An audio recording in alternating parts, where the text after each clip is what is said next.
नमस्कार दोस्तों, आईएएस गुरु तोमर सर में आपका स्वागत है।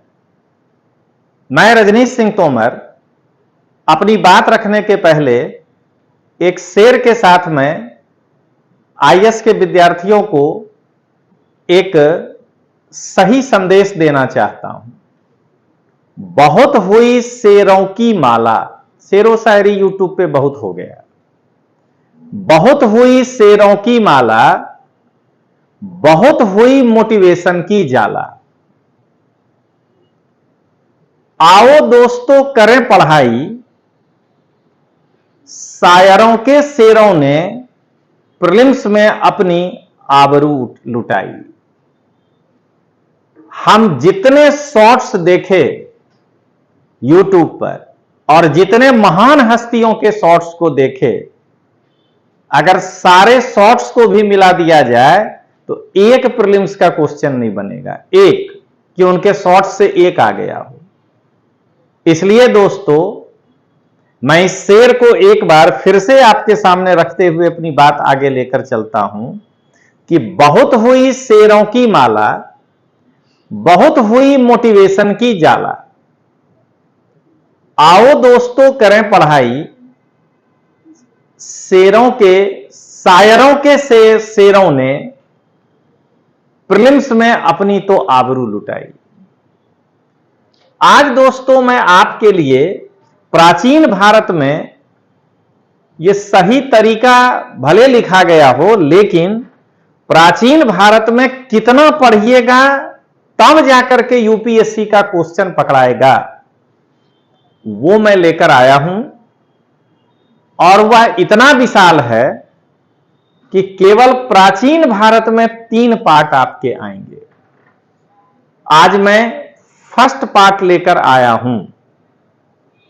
दोस्तों, जब आप जो मैं रास्ता बता रहा हूं अगर आप उसको फॉलो करेंगे और 1 साल के बाद आपका प्रीलिम्स निकलेगा तो दिल से आप हमें दुआ देंगे। और आज मैं इसीलिए इस सीरीज को लेकर आया हूं। तो चलते हैं दोस्तों।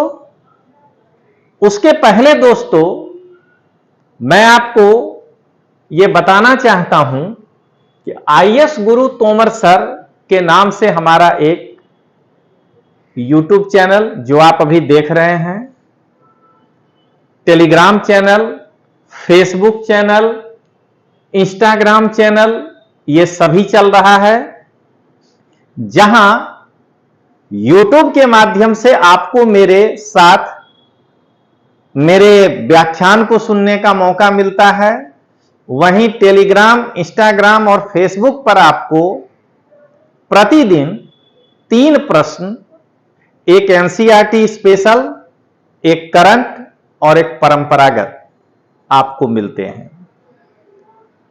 इसके अलावा आईएएस गुरु तोमर सर नाम करके एक ऐप है हमारा, जिस पर मैं 4 प्रकार के कोर्स लॉन्च किया हूं, 2 कर चुका हूं और हो सकता है कि आप तक ये वीडियो पहुंचते पहुंचते अगला 2 लॉन्च हो जाए।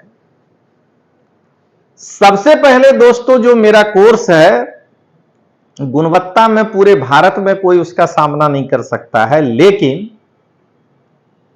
स्वतंत्रता दिवस के अवसर पर हमने 15 अगस्त तक 12 बजे रात तक हमारे ये 4 कोर्स हैं। पहला जो कोर्स है उसका नाम है सम्मान। वो आईएएस प्रारंभिक परीक्षा के लिए कोर्स है। जब आप आईएएस गुरु तोमर सर ऐप डाउनलोड करके जाएंगे तो वहां आपको हेडिंग में लिखा हुआ मिलेगा सम्मान, और वो आईएएस प्रारंभिक परीक्षा के लिए लिखा होगा, यूपीएससी प्रारंभिक परीक्षा। और यहां आपकी जानकारी के लिए दे रहे हैं कि वो ऑथेंटिक बुक्स पर आधारित है। 9,999 का कोर्स है। इसमें पूरा का पूरा GS1 प्रीलिम्स का जो 7 टॉपिक हैं विथ करंट अफेयर्स इसमें जो है आपको मिलेगा। 1.5 साल तक आप इसको जो है एक्सेस कर पाएंगे। और वैसे तो कीमत 9,999 है, लेकिन ये 15 अगस्त तक मात्र और मात्र 3,999 में मिलेगा। 60% ऑफर है, लेकिन इसके लिए आपको उस ऐप पर जाकर के प्रोमो कोड आत्मनिर्भर यूज करना होगा, आपको डिस्काउंट मिल जाएगा। एनसीईआरटी क्रांति, दोस्तों लोग एनसीईआरटी पढ़ाते हैं, मैं एनसीईआरटी में क्रांति लाया हूं। 1000 घंटे की यह क्लास है, अभी चल रहे हैं, पूरा 1 साल लगेगा कंप्लीट होने में। 1000 घंटे की क्लास है, जैसे ये प्रारंभिक परीक्षा 1000 घंटे की ही है। 6 से लेके 12 तक एक एक बुक जो आर्ट्स में हमको पढ़ना है, history, geography, polity, economics, sociology, line by line class में पढ़ा के समझा रहे हैं, जो आपको मिलेगा ऑनलाइन। 7,499 इसकी कीमत है। प्रोमो कोड जब आप आत्मनिर्भर यूज करेंगे तो आपको यह कोर्स मात्र और मात्र 2,999 में मिल जाएगा। दोस्तों मेरा भी इतिहास विषय रहा है और बहुत पसंदीदा रहा है, तो हमने जो बच्चे आईएएस में वैकल्पिक विषय के रूप में इतिहास चुनते हैं, उनके लिए बहुत ही आकर्षक एक कोर्स लॉन्च किया है। दोस्तों यहां मैं एक बात आपको बताना चाहूंगा कि ये चारों कोर्स में रजनीश सिंह तोमर अकेला ही फैकल्टी है जो आपको गुणवत्ता के लिए गारंटी देता है, क्योंकि ये चैनल उसका है।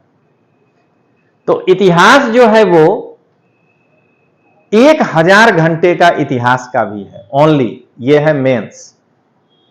एकदम जब आप जाएंगे उसमें तो विश्व का इतिहास, जिस तरह से सिलेबस है उस तरह से मेरा व्याख्यान है। और दोस्तों इतिहास जो है विश्व का केवल 125 घंटे का है। तो इस प्रकार से आधुनिक, मध्यकालीन, इस तरह से करके ये लगभग 800 साढ़े 800 घंटा जाता है, यानी 1000 घंटे हम उसको कहते हैं। चौथा जो हमारा कोर्स है, मैंने एक सब्जेक्ट भारतीय राज व्यवस्था, बहुत लोग पढ़ाते हैं दोस्तों, एक बार मेरा इस कोर्स को पढ़ के देखिए, आपको पता लग जाएगा कि क्या फर्क है। यह भारतीय राज व्यवस्था ओनली प्रीलिम्स के लिए हमने तैयार किया है, ये 150 घंटे की है।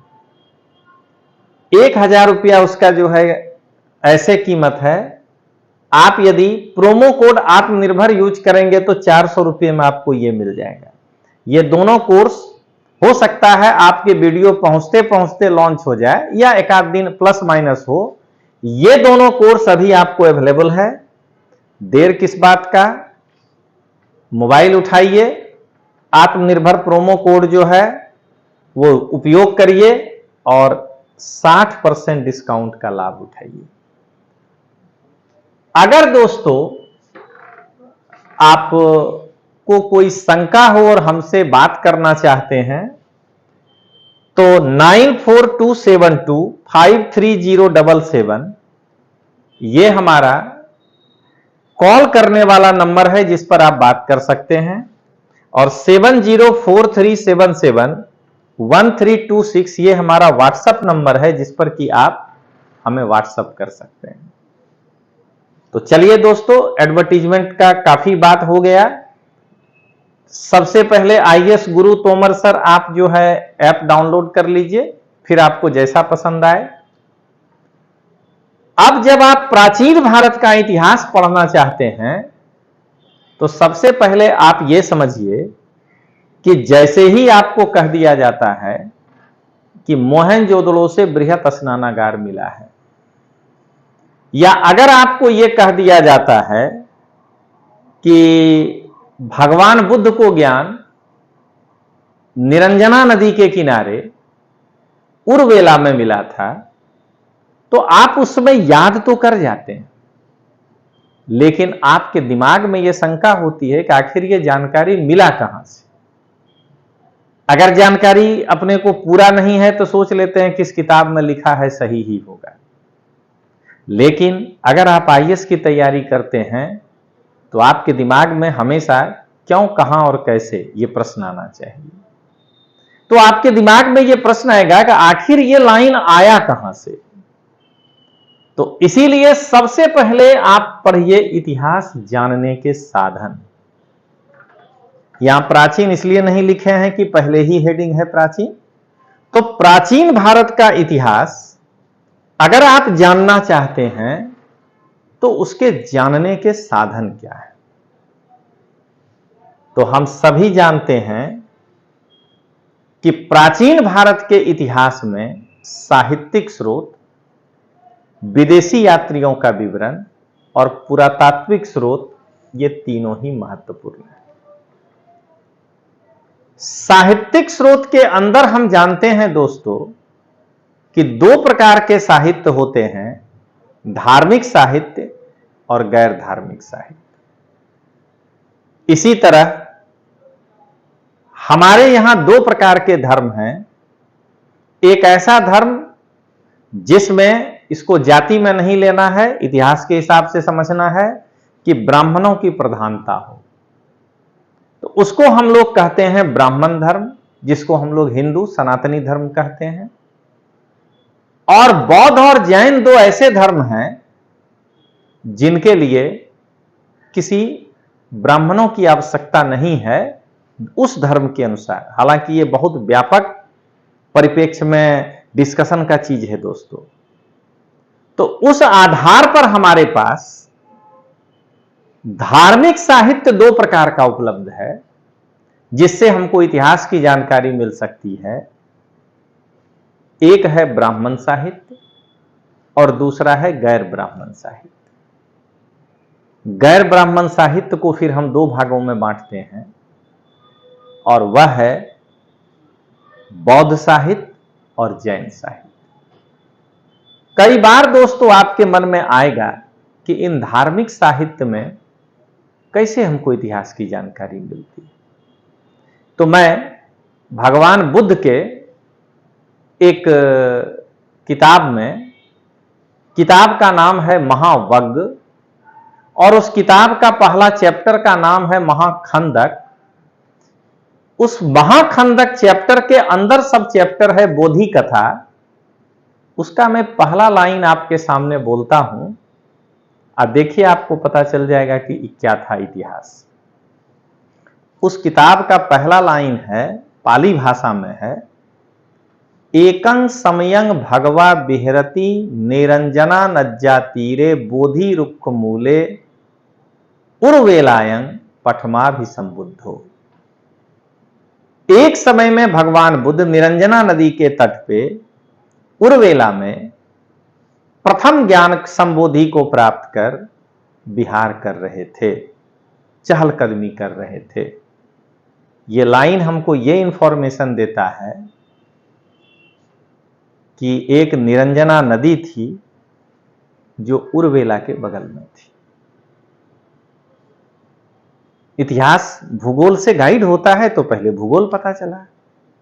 अगला लाइन कहता है, अथखो भगवा रत्तियं पठमंग यामंग पटिसमुपादस्य मनसा काशी अनुलोम नयन च पटिलोम नयन च।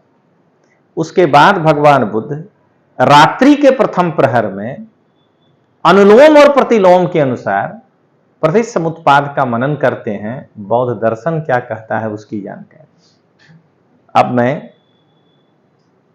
बार बार पाली नहीं बोलूंगा, एक हिंदी ही डायरेक्ट बोल देता हूं। दीघ निकाय का एक चैप्टर है सील खंडवग, उसमें पहला लाइन है, ऐसा मेरे द्वारा सुना गया एवं में सुतन मगधराज वैदेही पुत्र अजात शत्रु उस पूर्णिमा की रात को अपने राजा मात्यों से घिरे हुए दूध से नहाए हुए छत पर बैठे हुए थे। इंफॉर्मेशन मिल गया कि उस समय मगध का राजा अजात शत्रु था। क्यों कहा मगध राजा अजात शत्रु? वैदेही पुत्रो यानी अजात शत्रु की मां मिथिला के विदेह की बेटी थी, यानी वैशाली गणराज्य से थी। इसीलिए दोस्तों इसका अध्ययन किया जाता है। गैर धार्मिक साहित्य दो भागों में विभाजित है। एक है अर्ध ऐतिहासिक साहित्य, जिसमें हम एक उदाहरण देते हैं, कौटिल्य के अर्थशास्त्र को रख सकते हैं, उसमें इतिहास नहीं है, या पाणिनि के अष्टाध्यायी को रख सकते हैं, वहां उदाहरण होगा, कोई व्याकरण का कोई फार्मूला को समझाने के लिए जो उदाहरण दिया गया होगा उससे इतिहास निकल कर आ जाएगा। और ऐतिहासिक साहित्य में हम कलहन की रास तरंगिणी को रख सकते हैं। इतनी सारी इंफॉर्मेशन दोस्तों, खाली आपको बताने के लिए पढ़ना हो तो और कितना पढ़ना है। अभी इसमें अगर मैं बताना चाहूं, फिर ब्राह्मण साहित्य को हम कहां बांटेंगे? तो वैदिक साहित्य, अब वैदिकोत्तर साहित्य। फिर वैदिक साहित्य में क्या क्या आएगा? तो वेद आएगा, ब्राह्मण आएगा, अरण्यक आएगा, उपनिषद आएगा, वेदांग आएगा। वैदिकोत्तर साहित्य में क्या आएगा? तो महाकाव्य आएगा, स्मृति ग्रंथ आएगा, पुराण आएगा।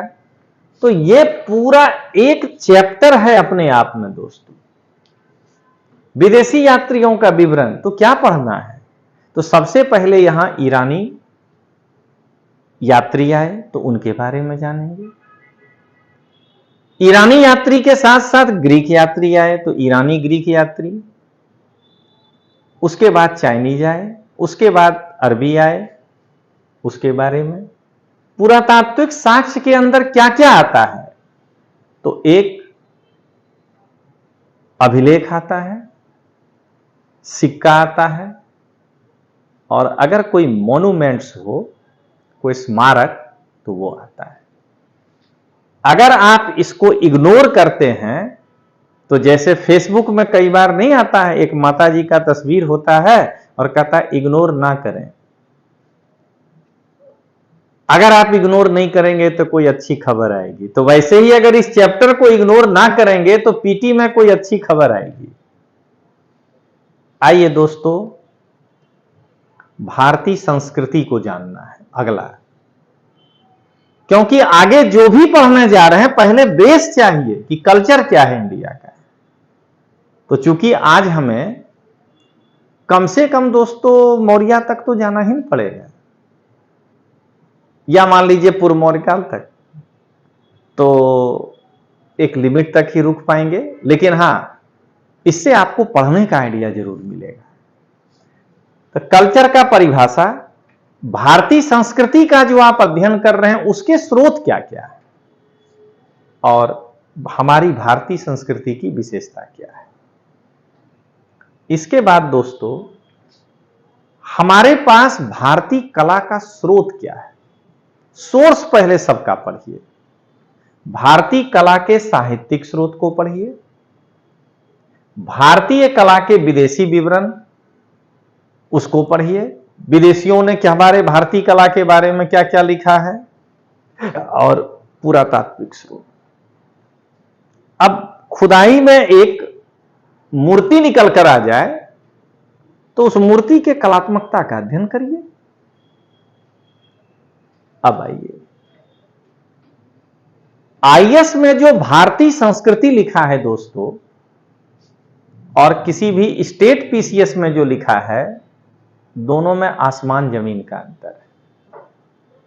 आईएएस की भारतीय संस्कृति इतिहास के साथ जुड़ी हुई संस्कृति है।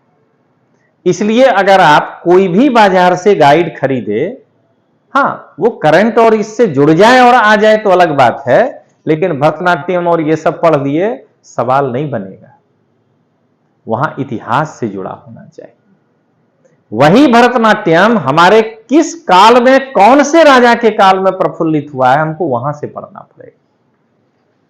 तो हमको ऐतिहासिक दृष्टिकोण से वास्तुकला पढ़ना है, मूर्तिकला पढ़ना है, चित्रकला पढ़ना है, रिलीफ स्थापत्य पढ़ना है, और हमारे भारतीय कला की आधारभूत विशेषताएं क्या हैं उनके बारे में पढ़ना है।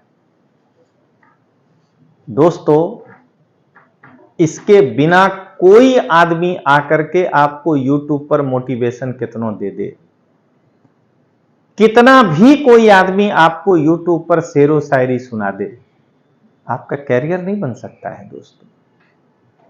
आज कई सारे ऐसे शिक्षक परेशान भी हैं, रो रहे हैं इस चीज को देखकर। मैं तो नहीं रो रहा हूं, मैं तो समय के साथ बदल जाता हूं कि ये कहां पहुंच गया हमारी तैयारी।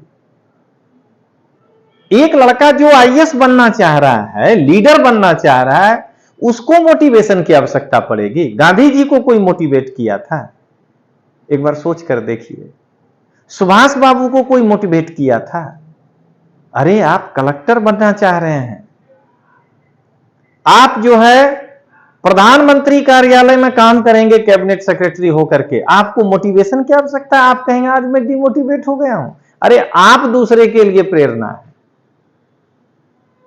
इसलिए वो आईएएस का ट्रेनिंग सेंटर को दिखाकर गाना बजाना क्या हो जाएगा उसको देखने से, अगर आपको कंटेंट ही नहीं मालूम है तो दोस्तों हमेशा ध्यान रखिएगा, आप लीडर बनने जा रहे हैं, भले ही वो एडमिनिस्ट्रेटिव लीडर है, गीदड़ बनने नहीं जा रहे हैं। लीडर और गीदड़ में फर्क होता है। क्यों आप यूट्यूब में उस तरह के टीचरों के पीछे जाकर के गीदड़ बनना चाहते हैं? लीडर बनिए। स्वयं से मोटिवेट होना है कि मैं दूसरों के लिए मोटिवेटर हूंगा, हमको कोई क्यों मोटिवेट करेगा। तो चलिए दोस्तों आगे बढ़ें। दोस्तों ये जो मैं दिखा रहा हूं, मैं पढ़ाता भी इसी तरीके से, इन्हीं टॉपिकों को मैं कवर करता हूं। यूपीएससी में अब कोई नहीं होगा फेल, क्योंकि रजनीश सिंह तोमर ने आईएएस गुरु रजनीश तोमर ऐप में कर दिया है कोर्स का रेलम रेल। आप एक बार करके देखिए, आपको अंदाज लग जाएगा कि डिफरेंस क्या होता है। तो दोस्तों एक बैच हमने 60% अभी डिस्काउंट है आपका, सम्मान बैच लॉन्च किया है आईएएस गुरु तोमर सर में। यह मेरा ऐप का नाम है, जिसमें इतिहास, पॉलिटी, ज्योग्राफी, इकोनॉमी, पर्यावरण, विज्ञान और करंट अफेयर्स सातों को मिलाकर के 1000 घंटे का आपका प्रोग्राम है। और सारे बुक्स के ऑथेंटिक राइटर के द्वारा ही जो कंटेंट है वो इसमें पढ़ाया जा रहा है। जैसे अगर प्राचीन भारत पढ़ना है तो केसी श्रीवास्तव ही पढ़ाया गया है, इसमें एक्सप्लेनेशन मैंने किया है, पूरा कंटेंट पूरा उनका है। राज व्यवस्था में कोई भी रूसो, गेटे, मिल्टन नहीं, केवल बाबा साहब अंबेडकर, ओरिजिनल संविधान, अब प्लस एक्ट ओरिजिनल। जैसे अभी दिल्ली सर्विस एक्ट पारित होने जा रहा है, तो मैं किसी मैगजीन में लिखा हुआ चीज नहीं पढ़ाऊंगा। अमित शाह जी के हाथ में जो एक्ट था ना, वो यहां बोर्ड पर होगा और लाइन बाय लाइन समझाऊंगा कि कहना क्या चाहता है। तो इस तरह का बैच है जिसमें कि हिंदी माध्यम के लड़कों के लिए मैंने नाम रखा है सम्मान, कि ज्यादा से ज्यादा संख्या में जब लड़के पास करेंगे तो हिंदी माध्यम को यूपीएससी में सम्मान मिलेगा। कोई शंका हो जानने के लिए तो 9427253077 पे कॉल करिए। अगर लगता है कि कॉल करने में समय बिगड़ेगा तो व्हाट्सएप को भी कर सकते हैं 7043771326 पर। और जितना तक चीज आज आपको बता रहे हैं, इतने चीजों को मैं कवर करूंगा आपके इस कोर्स में। चलिए दोस्तों मैं आगे बढ़ूं। अब आइए पुरातत्व, इसका परिभाषा और अध्ययन क्षेत्र पहले बेसिक पढ़ाऊंगा। इसके उत्खनन की विधियां क्या है और पुरातत्व का आर्ट्स और अन्य सब्जेक्ट के साथ रिलेशन क्या है, यह मैं बताऊंगा। यह हमारा एक टॉपिक है दोस्तों, इतना आपको जानना है। अब हम लोग प्रागैतिहासिक संस्कृति पाषाण काल के बारे में देखते हैं। हम सभी जानते हैं कि प्राक इतिहास दो भागों में बटा है। ये बाद में पढ़ेंगे, पहले इसके कंसेप्ट को देखिए। पहला जो भाग है वो है पाषाण काल, और दूसरा जो भाग है वो है धातु युग। एक बार अगर याद नहीं करना है दोस्तों, तो जरा एक बार थिंक करिए। आईएएस का नाम ही है, आईएएस परीक्षा का थिंक करिए तोमर सर के साथ, देखिए एक बार में हो जाइएगा पास। तो एक बहुत बढ़िया मेरे अंदर से, क्योंकि आज शेरो शायरी पर हम कमेंट किया निकला है कि तोमर सर के ऊपर हिंदी माध्यम के छात्रों का बहुत बड़ा है आस, क्योंकि हिंदी माध्यम के छात्रों को तोमर सर को कराना है पास। सिनेरियो बदल देंगे दोस्तों एक साल के अंदर, कि बाकी लोग गलत थे, शेरो शायरी मोटिवेशन से आईएएस की तैयारी नहीं होती। तो जरा एक बार सोचिए, पाषाण काल, एक बार स्वयं को सोच के देखिए कि 1,00,000 साल वर्ष पूर्व अगर हम इस पृथ्वी पर आए होते, पुनर्जन्म हमारा हुआ है, आपका भी हुआ है, तो हम ही होंगे उस समय। तो हमें मालूम ही नहीं है कि इस पृथ्वी के अंदर क्या है। अब पृथ्वी को छेदने में भी शुरू डरेंगे कि कहीं सुराग में घुस गए तो। और इंसान के साथ साथ इस संसार में उस समय पृथ्वी पर विशालकाय हिंसक जानवर, भालू, चीता, बाघ, शेर, एक बार उम्मीद अपने दिमाग में लाइए, सबसे इंसान को बचना है। इंसान भी चारे पैर पे चल रहा है, पिट जा रहा है बाकी जानवरों से बेचारा। तो इंसान को भगवान बुद्धि दिए थे। इंसान कहा कि यार ये दो पैर किस काम का, अगर कुछ कलात्मक ना हो, अगर मैं टहनी पकड़ के तोड़ ना पाऊं, तो ये हाथ किस काम का। तो इंसान पहले खड़ा हुआ, इरेक्ट, होमो इरेक्टस, पकड़ना शुरू किया, एडेप्टेशन, लकड़ी तोड़ा। लेकिन लकड़ी से भारी जानवर को तो आप भगा नहीं पाएंगे। तो इंसान ने सोचा कि मैं किससे अपना औजार बनाऊं अपनी रक्षा के लिए, हथियार या औजार बनाऊं जिससे कि हम कंदमूल काट सकें, कुछ कर सकें। तो उसको दिखाई दिया पत्थर ही पत्थर। तो इंसान ने एक पत्थर को लिया और थोड़ा सा काट उठ करके हैंड एक्स की तरह का शेप बना दिया, या ऐसे पकड़ करके ऐसे बोर कर सकें, बोरर बना दिया, या ऐसे पकड़ के स्क्रैप कर सकें, स्क्रैपर बना दिया। यानी इंसान उस समय जो भी कर रहा है पत्थर से ही कर रहा है, इसीलिए उसका नाम है पाषाण काल। अब दोस्तों, इंसान सबसे पहले कुछ भी बनाता है ना, वो बड़े बनाता है।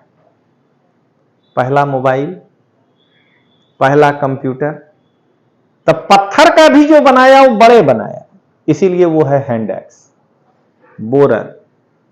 लेकिन धीरे धीरे धीरे धीरे इंसान माइक्रो की ओर बढ़ता है, तो उसके औजार छोटे होने शुरू हो गए, और अंत में वो ब्लेड बनाने लगा पत्थर का, या ब्यूरीन बनाने लगा। दोस्तों जरा समझिएगा कि ब्लेड और ब्यूरीन यानी औजार के उपयोग के आधार पे, क्लाइमेट में चेंज हुआ उसके आधार पे, और इंसान के हैबिट में परिवर्तन के आधार पे। शुरू में शिकार करता था, अब भोजन को एक जगह संग्रह करता था। उसके बाद लगा शिकार करने से जानवर जो है खत्म हो गया, तो लगा कि इसको पालो, तो पशुपालन करने लगा, खाद्य संग्रह करने लगा, और उसके बाद खेती करने लगा। तो इस प्रकार से दोस्तों इंसान ने जलवायु परिवर्तन, अपने औजार के आकार में परिवर्तन और उसके एक्टिविटीज में परिवर्तन किया, और उस आधार पर पाषाण काल को हम 3 भाग में बांटते हैं: पुरापाषाण काल, मध्य पाषाण काल और नवपाषाण काल।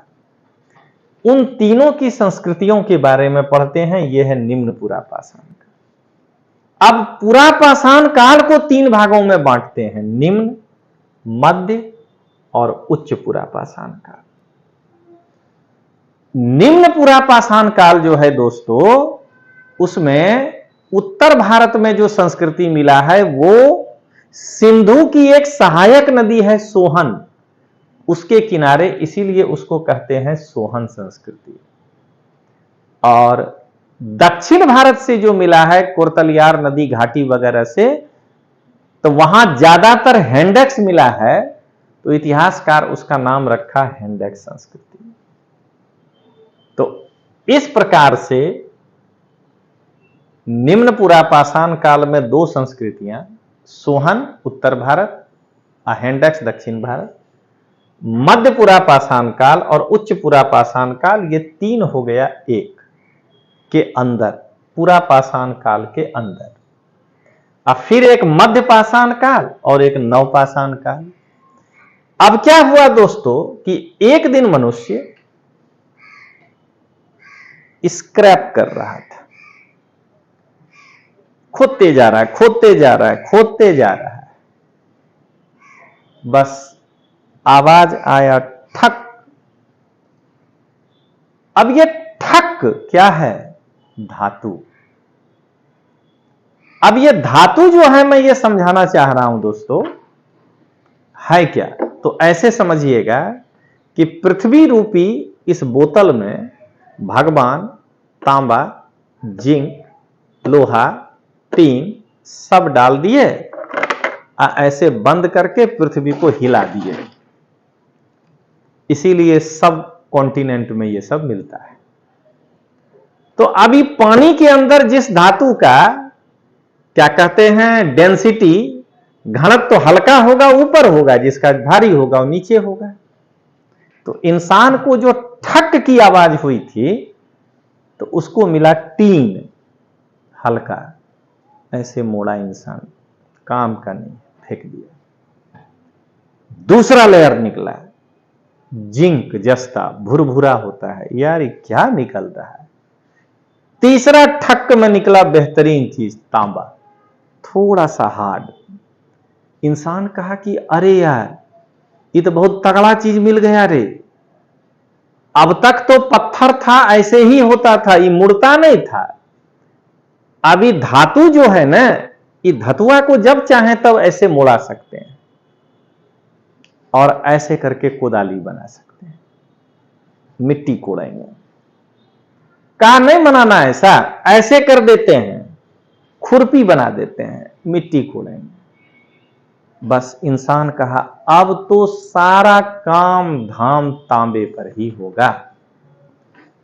लेकिन इंसान का एक और आदत खराब है दोस्तों, अच्छा भी है कि वो नई व्यवस्था में तब तक पूरी तरह नहीं ढलता है जब तक उसको ये पता न चल जाए कि इसमें कुछ गलती नहीं। तो उसको तांबा के काल में हल्का शंका है, इसीलिए वो पत्थर का उपयोग नहीं छोड़ा है, या कई बार अपने पुरानी बातों को नहीं छोड़ते। तो वो तांबा का भी यूज कर रहा है और पत्थर का भी यूज कर रहा है, इसलिए इतिहासकार ने कहा ताम्रपाषाण का। दोस्तों ऐसे करके पढ़ना पड़ेगा। अब इंसान पहले खुश होता है, पीटी हो गया, फिर अरे यार मेंस नहीं होता है, थोड़ा दिन बाद मेंस, यार इंटरव्यू हो ही नहीं रहा है। देखिए कभी आप संतुष्ट नहीं हो गया, क्या करें यार, ग्रुप ए मिला है, आईएएस तो नहीं मिल रहा है, चलिए आईएएस मिल गया, अरे यार होम कैडर नहीं मिला, अपना वाला राज मिल जाता है तो मजा आता, चलिए वो भी मिल गया, क्या यार घर मेरा आ रहा है, आई पोस्टिंग हमको साहिबगंज कर दिया, ये कितना आना जाना, अरे आ रहा है तो हमको बक्सर कर देता, बगल में सासाराम कर देता। इंसान कोई स्थिति में संतुष्ट नहीं होता है। लेकिन जिस दिन पहली बार पीटी पास हुए तो मिठाई बांटे, मेंस हुआ तो मिठाई बांटा, इंटरव्यू हुआ तो मिठाई बांटा, आईएसबी बने तो मिठाई बांटे। तो इंसान तांबा के मिलने से खुश था, लेकिन पत्थर पे भरोसा छोड़ा नहीं और धीरे धीरे बाद में तांबा से असंतुष्ट हो गया। कहा कि ये भी टूट जाता है, हल में डालते हैं टूट जाता है। कहा एक काम करो, इसमें टीन मिलाओ, एक दिन गरम करके आग पे, कुछ नहीं हुआ। जिंक मिलाओ, उसका प्रपोर्शन सही नहीं था, कुछ नहीं हुआ। एक दिन गलती से प्रपोर्शन सही हो गया और उसको जब इतना गर्म किया, गला दिया, उसके बाद जब वो ठंडा हुआ तो कहा अरे यार इता हो गलो कांसा। अब इंसान को पता चला कि ये तो तंबुआ से भी ज्यादा कठोर है जी, ये कांसा कहां से आ गया। इसलिए हम लोग अब कांस्य युग पढ़ेंगे, जो हड़प्पा और सिंधु घाटी सभ्यता के नाम से जानी जाती है। वो गलती से मिलाया था लेकिन मिलके बन गया कांसा। इसलिए जो है इंसान कहा कि ना अब इसका ही उपयोग करेंगे, छोड़ो यार वो तांबा उंबा से ना हो तो कुछ जवे दो। तो हड़प्पा का क्या पढ़ेंगे? पहले हड़प्पा का सामान्य परिचय। सबसे पहले हमको यह ध्यान रखना है कि हम इसको 4 नामों से क्यों बुलाते हैं। सिंधु घाटी सभ्यता, हड़प्पा सभ्यता, कांस्ययुगीन सभ्यता, आद्य ऐतिहासिक सभ्यता। तो इतिहास में चैप्टर का नाम कैसे रखा जाता है, पहले उस परंपरा को जानिए। तो दोस्तों, उस परंपरा का मैं आपको एक उदाहरण देता हूं कि हम क्यों कहते हैं कि यह मौर्य काल है। क्योंकि चंद्रगुप्त मौर्य जो उस वंश का संस्थापक था, जिसने अपना टाइटल मौर्य लिया, उसी का वंशज 500 साल तक भारत के बड़े क्षेत्र पर शासन किया। क्यों कहे गुप्त? तो श्रीगुप्त भी गुप्त, चंद्रगुप्त भी गुप्त, समुद्रगुप्त भी गुप्त, सब गुप्त ही है उसमें। अब इतिहासकार क्या करे? तो कहेगा गुप्त वंश। लेकिन अगर राजा ही नहीं हो ऐसा, जैसे हड़प्पा, तो इसमें इतिहासकार एक परंपरा यह अपनाता है कि उत्खनन में जो सबसे पहला जगह मिलता है उसके नाम पर उस संस्कृति को बुलाने लगते हैं, अगर वो संस्कृति डोमिनेट करता हो। तो हड़प्पा और मोहनजोदड़ो 2 डोमिनेट करता है, उसमें पहले हड़प्पा खोज लिया गया, इसलिए इसका नाम पड़ा हड़प्पा सभ्यता। इसी प्रकार दोस्तों, जिस समय नाम रखा जा रहा था उस समय जिस मेन नदी के किनारे सबसे ज्यादा जगह मिलेगा, आज तो मामला बदल गया है, हाकरा नदी हो गया है, लेकिन उस समय सिंधु के किनारे डोमिनेटिंग सिटीज मिले थे और सबसे ज्यादा शहर मिले थे, इसलिए उसका नाम पड़ा सिंधु घाटी सभ्यता। और कांसा का उपयोग करता था, इसलिए कांस्ययुगीन। हम उसने लिखा तो है लेकिन हम पढ़ नहीं पा रहे हैं, इसलिए आदियुगीन सभ्यता। इतिहास का वह काल जिसमें हमको लिखित साक्ष्य मिलता है लेकिन हम उसको पढ़ नहीं पाते हैं, तो हम उसको कहते हैं आदि इतिहास। तो पहले हम एक सामान्य परिचय लेंगे, फिर हड़प्पा सभ्यता की उत्पत्ति कैसे हुई, क्या मेसोपोटामिया के लोग, क्या भारत के लोग, ऐसा क्यों हो रहा है। ऐसा इसलिए हो रहा है दोस्तों कि भारत पर जब अंग्रेज शासन करने आया तो उसको लगा कि हमको 2 प्रकार का लड़ाई भारत से लड़ना पड़ेगा। एक तो तलवार का लड़ाई, जिसमें वो हमारे राजा से जीत नहीं सकते थे, फूट डाल करके, पीठ पे छुरा भोंक करके, उत्तराधिकार के युद्ध में 2 के बीच में जो है एक को साथ दे करके वो लड़ाई जीता। लेकिन कहा जाता है लड़ाई में तो जीत जेब, पढ़ाई में कहां, लेकिन उहो में कहां। मैंने लड़ाई में तो जीत जाओगे, पढ़ाई में कहां से जीतोगे।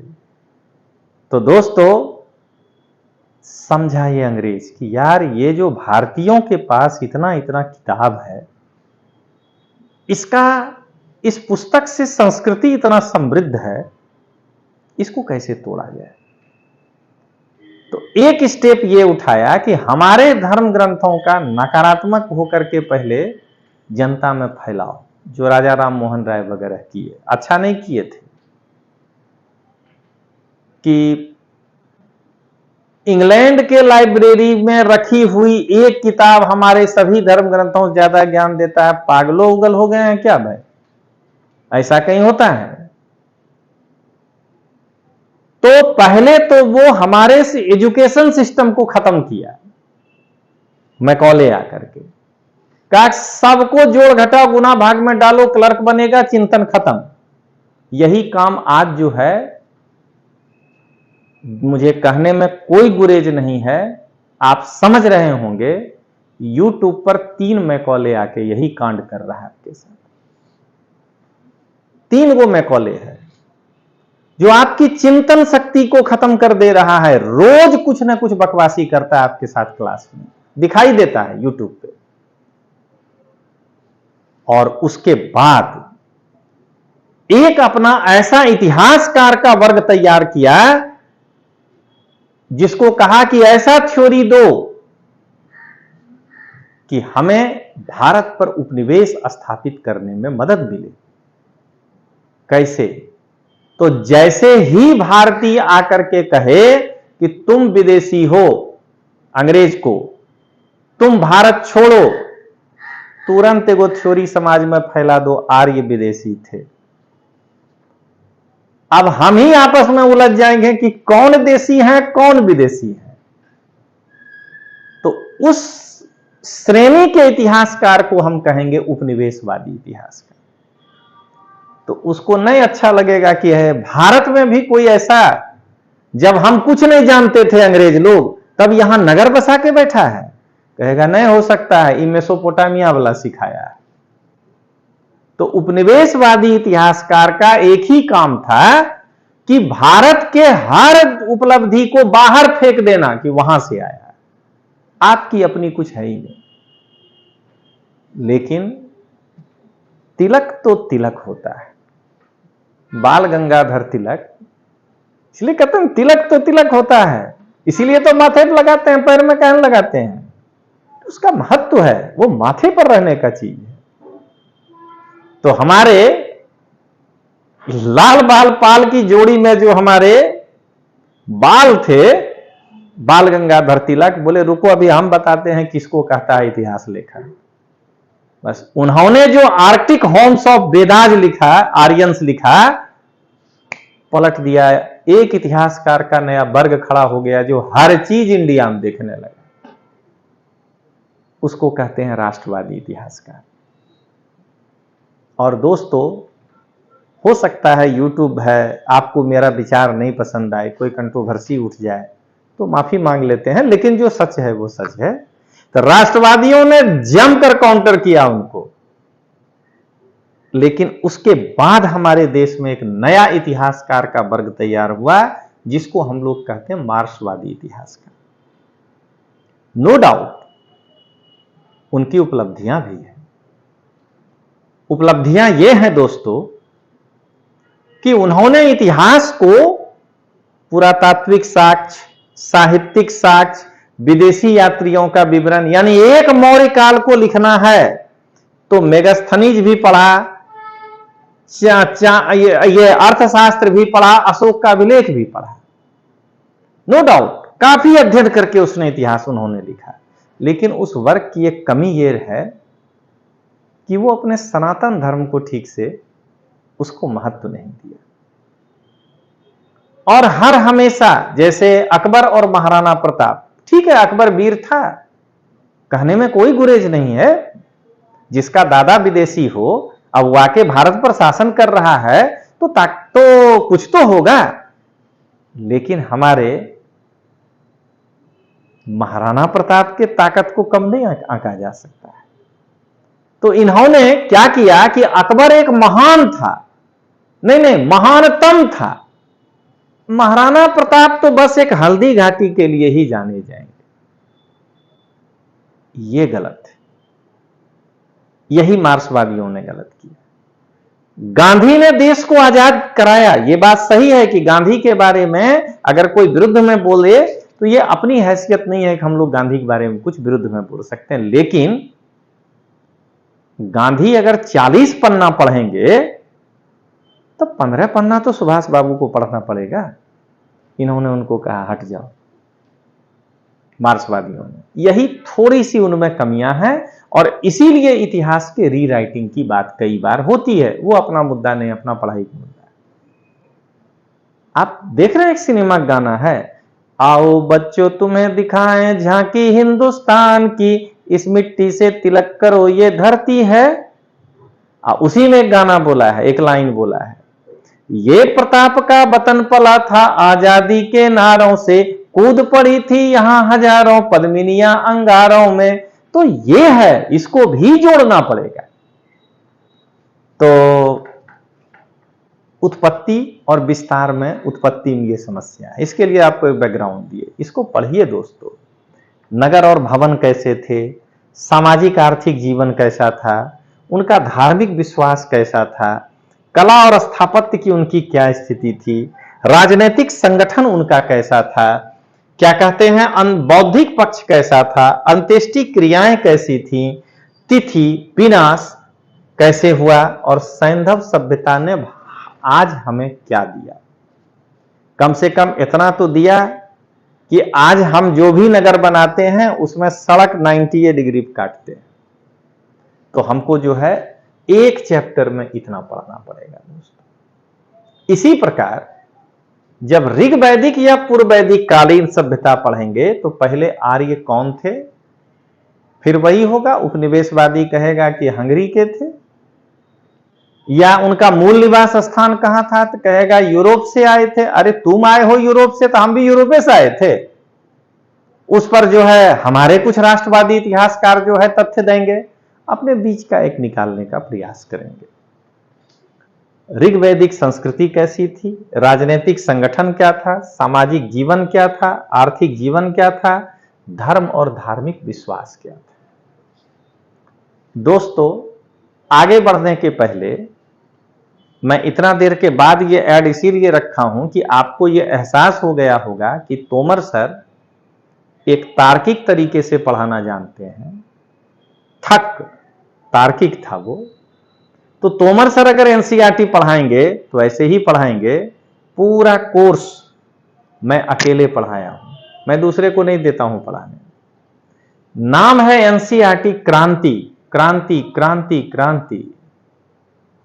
तो ये जो है ऑनलाइन कोर्स है, इसमें इतिहास, भूगोल, राज्य व्यवस्था, अर्थव्यवस्था, पर्यावरण, विज्ञान 10th क्लास तक और समाजशास्त्र अन्य को 12 क्लास तक रखे हैं। 1000 घंटे की क्लास है। 8 महीने में यह कोर्स कंप्लीट होगा और आपको 1.5 साल तक एक्सेस करने का मौका मिलेगा। 7499 का यह कोर्स है। अभी अगर आप 60% डिस्काउंट निकालेंगे तो 3999 बनेगा। देख लीजिएगा जो भी है उस ऐड में, वहां पे आइए। उत्तर वैदिक काल। अब आर्यों ने भारत में कहां तक विस्तार किया है अपना, उसको देखेंगे।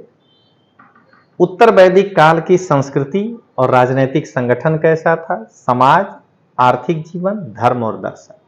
दोस्तों मैं पूरे तर्क के साथ बताऊंगा कि पूर्व वैदिक काल के आर्य इंद्र भगवान की पूजा करते थे, सर्वश्रेष्ठ देवता मानते थे। आखिर क्या वजह है कि ब्रह्मा विष्णु महेश हमारे 3 अधिदेव हो गए? तो ये हम लोग उत्तर वैदिक काल में पढ़ेंगे। इसके बाद दोस्तों उत्तर भारत की जो 600 से लेकर के 300 BC के बीच की राजनीतिक दशा है, हम लोग इसको देखेंगे, जिसमें 16 महाजनपद, उस 16 में सब अपने पड़ोसी को खाते चला गया और 4 बचा, जैसे मगध, और अवंती और भी है, लेकिन 2 समझिए। और उस समय के गणराज वत्स है, तो गणराज, इसके बारे में जानेंगे। अब मगध के उत्कर्ष में जिन राजवंशों का वर्णन है, हर्यक वंश, शिशुनाग वंश और नंद वंश। हर्यक वंश में मैं आपको बताऊंगा और आपको पढ़ना भी चाहिए ऐसे, बिंबिसार, अजातशत्रु, उदयन और उसके उत्तराधिकारी। शिशुनाग को 2 भागों में बांटेंगे वंश को, एक शिशुनाग और एक कालाशोक, और भी राजा होंगे लेकिन 2 महत्वपूर्ण। और नंद जब पढ़ेंगे तब एक बार फिर क्रिटिकल एनालिसिस करेंगे, नंद थे कौन, महापद्मनंद, नंद के सत्ता का विनाश कैसे हुआ और नंदों के शासन का महत्व क्या है, उसके बारे में जानेंगे। इसके बाद दोस्तों, इसी काल में प्रथम विदेशी आक्रमण हमारे भारत पर होता है। वो एक हखामनी आक्रमण है जो ईरानियों ने किया था।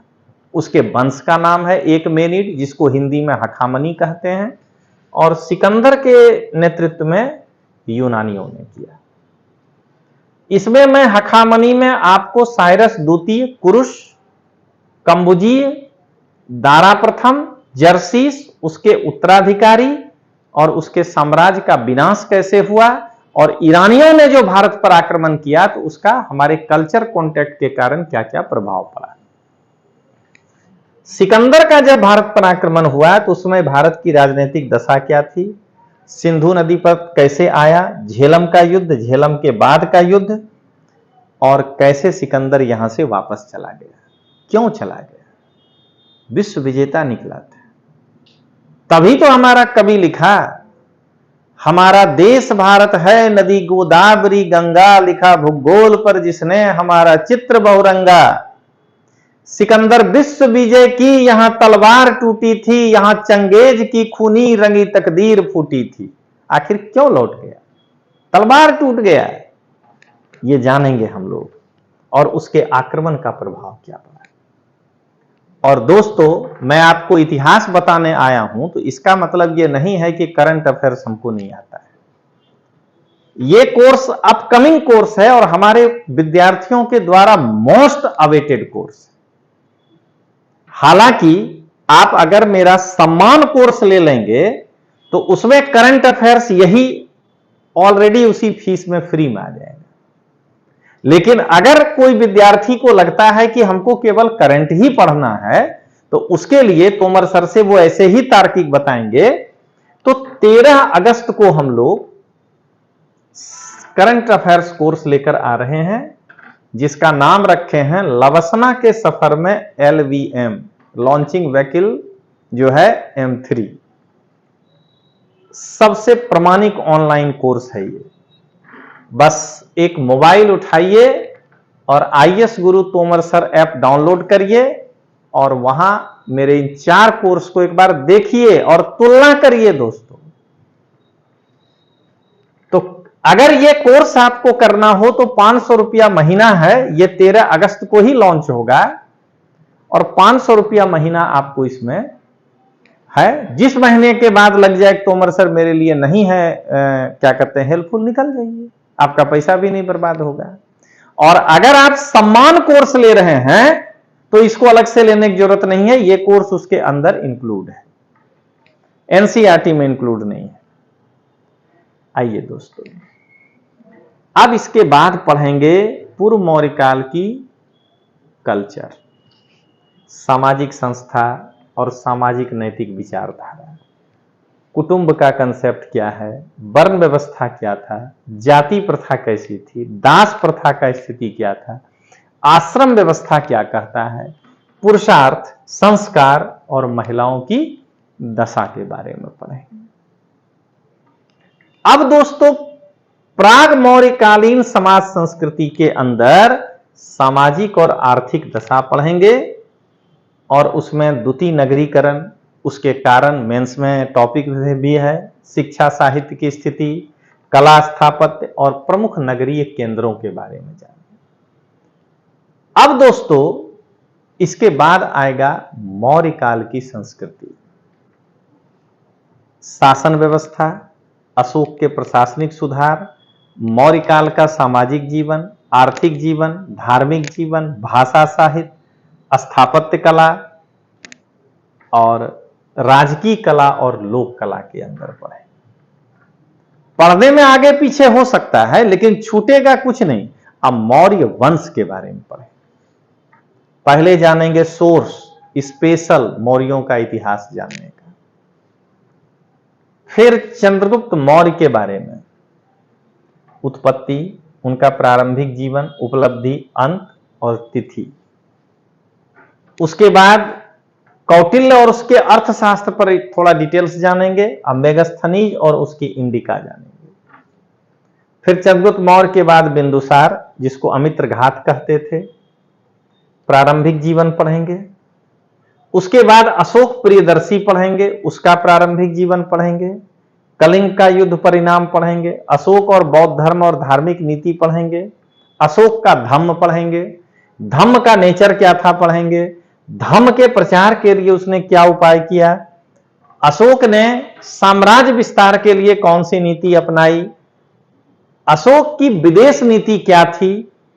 और उसके बाद पढ़ेंगे कलिंग का चेदी वंश, उसका मूल्यांकन और अशोक के अभिलेखों का बेहतरीन ढंग से, क्योंकि प्रश्न परीक्षा में अभिलेख पर आजकल आ रहा है, अध्ययन करेंगे। तो दोस्तों, ये था आज पार्ट 1 जो मैंने आपको कहा प्राचीन भारत के यहां तक। अगर आपका सहयोग यथावत रहा YouTube पर हमारा और आपका, तो यह सीरीज जारी रहेगा। इतिहास के तो तीनों सीरीज आएंगे, लेकिन अगर आपको अच्छा लगा और आपका सहयोग रहा तो मैं भूगोल का भी ऐसा सीरीज लेकर आऊंगा, संविधान का भी ऐसा सीरीज लेकर आऊंगा। तो अब दोस्तों, हम आज के लिए आपसे इजाजत चाहेंगे। मिलते हैं। जय हिंद, जय भारत।